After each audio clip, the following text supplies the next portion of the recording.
નમસ્કાર વાલા વિદ્યાર્થી મિત્રો, સ્વાગત છે તમારું। આજે વાત કરીશું ધોરણ 11માં આપણી વાર્ષિક પરીક્ષા જે સમાજશાસ્ત્રનું પેપર લેવામાં આવનાર છે તેનું મોસ્ટ આઈએમપી એસએસ કક્ષાના પેપરનું સોલ્યુશન જોઈશું।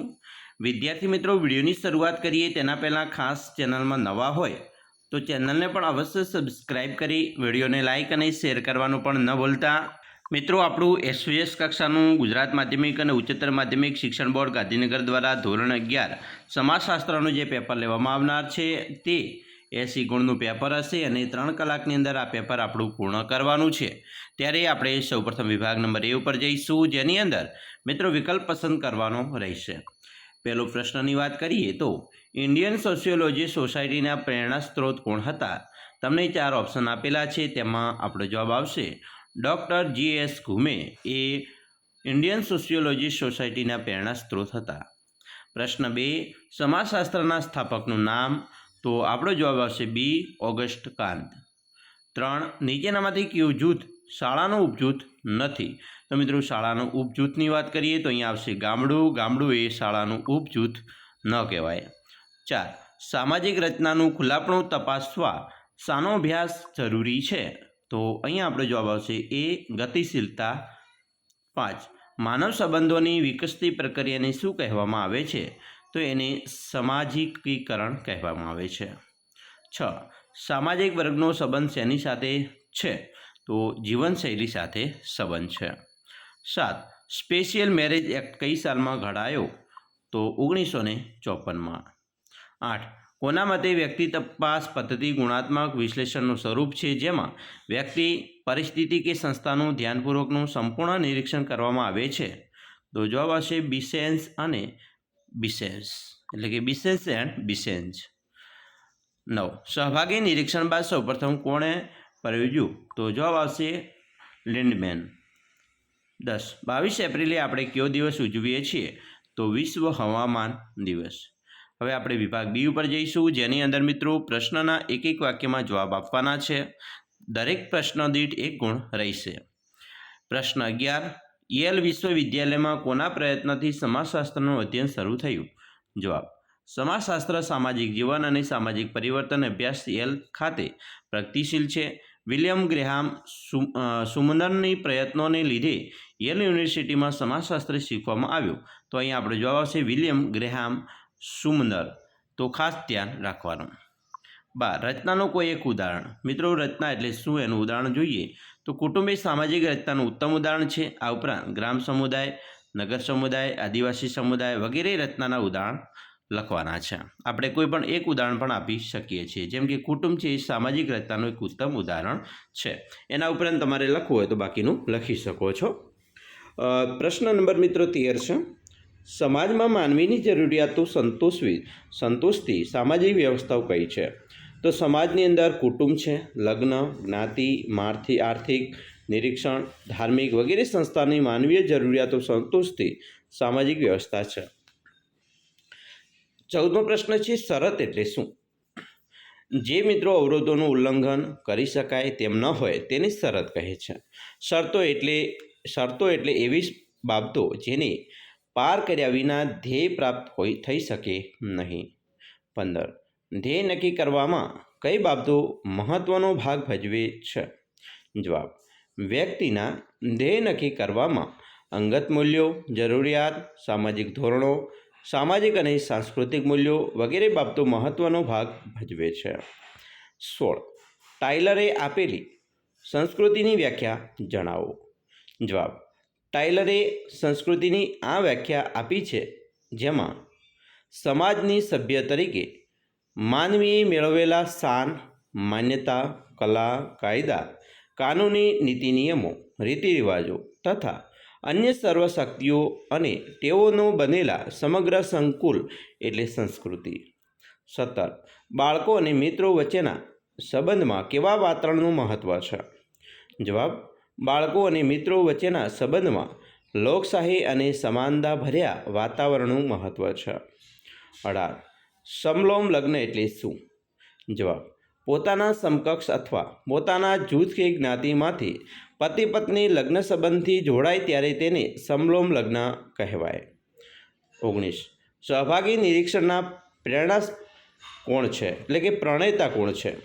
તો માનવશાસ્ત્રી મેલિનોવસ્કી સહભાગી નિરીક્ષણના પ્રણેતા છે. 20મો પ્રશ્ન છે, WWFનું પૂરું નામ. તો મિત્રો WWFનું પૂરું નામ વર્લ્ડ વાઇડ ફંડ છે. વિભાગ સી ઉપર જઈશું. નીચે આપેલા પ્રશ્નોના સંક્ષિપ્તમાં જવાબ આપો. દરેક પ્રશ્ન દીઠ 2 ગુણ છે. પ્રશ્ન 21, ભારતમાં સમાજશાસ્ત્રના વિકાસમાં યોગદાન આપનાર સમાજશાસ્ત્રીઓના નામ આપો. તો સમાજશાસ્ત્રીઓના આપણે નામ આ રીતે લખી શકીએ, જેમાં એક પ્રો એટલે પ્રોફેસર પેટ્રિક ગીસ, ડૉક્ટર ગોવિંદ સદાશિવ ધુર્વે, વજેન્દ્રનાથ શીલ, રાધાકમલ મુખર્જી, ડી.પી. મુખર્જી, ઈરાવર્તી કર્વે વગેરે. 22, સામાજિક દરજ્જો અને ભૂમિકાનો ખ્યાલ સમજાવો.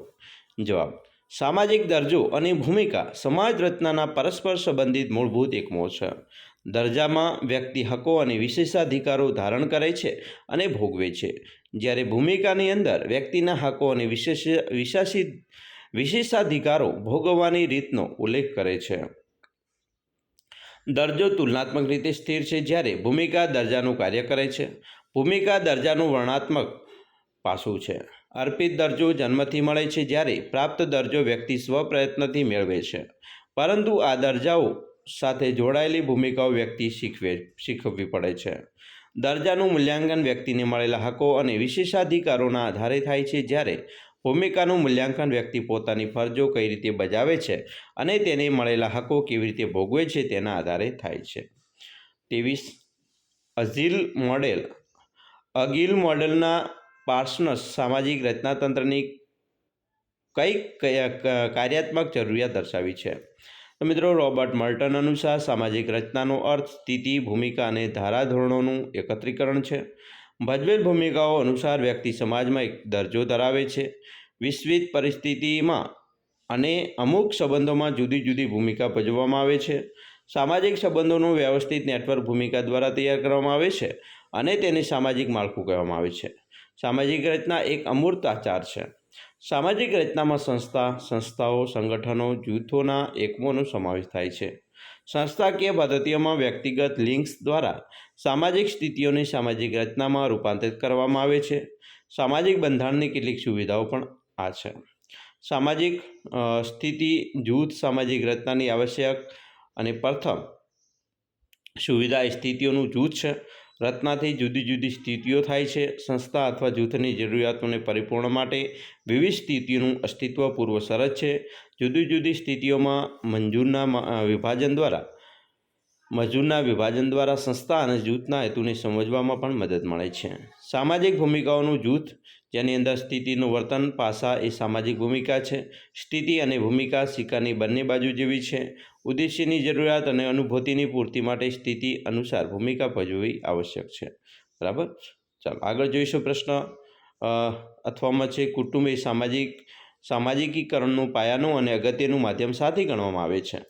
તો જવાબ: બાળક સૌપ્રથમ કુટુંબના સંપર્કમાં આવે છે. કુટુંબ બાળકને સમાજના પાયાના મૂલ્યો, ધોરણો અને વર્તન વ્યવહારની રીતો શીખવે છે. બાળક કે ભવિષ્યમાં જે સામાજિક ભૂમિકાઓ ભજવવાની છે તે માટે કુટુંબ તેને તૈયાર કરે છે. આ માટે જરૂરી ટેવો, કૌશલ્યો, જ્ઞાન તથા આવડતો તેનામાં કેળવે છે. કુટુંબ બાળકને સમાજના લોકાચાર, પરંપરા, રૂઢિ રિવાજ વગેરેનું જ્ઞાન આપે છે. આથી કુટુંબને સામાજિકીકરણનું પાયાનું અને અગત્યનું માધ્યમ ગણવામાં આવે છે. પ્રશ્ન 36 છે, પ્રશ્નાવલી પ્રયુક્તિના લાભ અને ગેરલાભ જણાવો. જવાબ: પ્રશ્નાવલી પ્રયુક્તિ લાભ અને ગેરલાભ નીચે પ્રમાણે છે, જેમાં પ્રશ્નાવલી પ્રયુક્તિના લાભ અને પ્રશ્નાવલી પ્રયુક્તિને લાભ આપણે જોઈએ તો વિશાળ સંખ્યામાં તેમજ દૂરના અંતરે રાહતના ઉત્તરદાતાઓ આ પ્રયુક્તિના અભ્યાસમાં આવરી શકાય છે. ટપાલ અથવા ઈમેલ દ્વારા મોકલવાની સુવિધા હોવાને કારણે સંશોધન માટે સમય અને નાણાંની દ્રષ્ટિએ આ પ્રયુક્તિઓ કરકસરયુક્ત છે, જેમાં સંશોધનોના વિવિધ હેતુઓ આવરી શકાય છે. આ પ્રયુક્તિઓ દ્વારા એકત્રિત કરેલી માહિતીનું વર્ગીકરણ, પૃથ્થકરણ કે તુલના કરવાનું સરળ બને છે.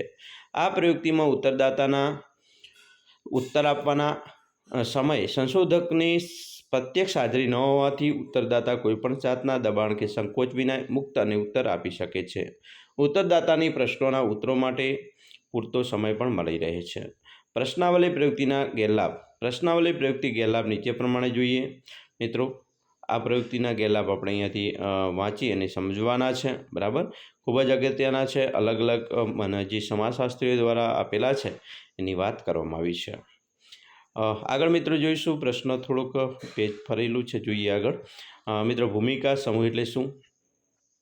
સામાજિક ભૂમિકા એ સામાજિક દરજાનું વર્તનલક્ષી પાનું છે. દરજ્જો અને ભૂમિકા એક સિક્કાની બે બાજુઓ છે. કોઈપણ તંત્ર પ્રથાની જરૂરિયાતો પૂર્ણ કરવા અથવા ધ્યેય પ્રાપ્તિ માટે દરજ્જો મુજબ મુખ્ય ભૂમિકા ભજવી પડે છે. એના પછી સામાજિક પરિવર્તન એટલે શું? તો માનવી સતત પરિવર્તનની ઝંખના રાખે છે. માનવ સમાજ અને કુદરત સ્થિર નથી. સમાજમાં અને કુદરતમાં સતત પરિવર્તનની પ્રક્રિયા ચાલે છે. પરિવર્તન અને સાતત્ય પ્રત્યે સમાજનું લક્ષણ છે.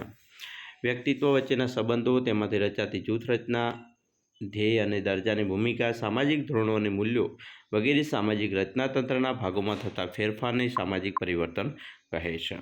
એના અથવામાં બીજો પ્રશ્ન છે, સામાજિક પ્રક્રિયાની વ્યાખ્યા આપો. તો એની પણ વ્યાખ્યા આપણે આ રીતે લખી શકીએ મિત્રો.